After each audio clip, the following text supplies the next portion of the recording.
Video में हम लोग देखेंगे स्थानीय मान, वो भी दशमलव में ना। ऐसे तो हम लोग स्थानीय मान सीख लिए हैं, लेकिन दशमलव का स्थानीय मान नहीं जानते हैं, काफी समस्या हो रही है।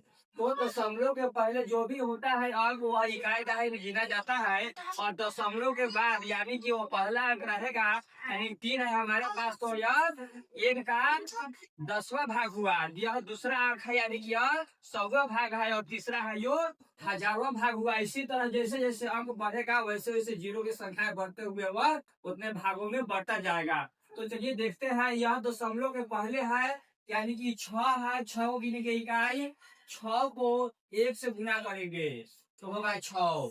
फिर यह दूसरा अंक है इकाई दहाई। दहाई कितना है? 7, यानी कि 7 गुने दहाई में को 10 कहते हैं, 10 होते 70, यह 70 हुआ।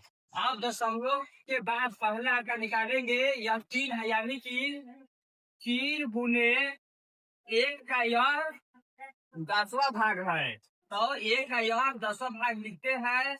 अब 3 एकम 3 बटा 10, जब इसको हम भाग करेंगे तो 0.3 आया, यानी कि यह दशमलव के जो बाकी संख्या है यह 10 से भी कम है। अब देखते हैं दूसरा 5 है। फिर 5 को उसी तरह करते हैं, 5 गुने यह दूसरा अंक, यानी कि यह 100 का 5वां भाग है, तो इसके बाद 100 लिखते हैं। 5 एकम 5 बटा 100। अब इसको जब हम डिवाइड करते हैं तो हमारे पास आता है 0.05, यानी कि यह 100 का 5वां भाग है। उसी तरह तीसरा में देखते हैं, तीसरा है 2 को इसी तरह से करते हैं, 2 गुने तीसरा अंक है, यानी कि तो हम यहाँ पर 1000 लिखेंगे।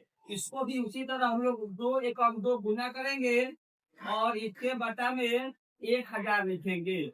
जब 3 अंक में है इसीलिए 0.002 3 अंक लिखेंगे, यानी कि यह 1000 का दूसरा भाग है।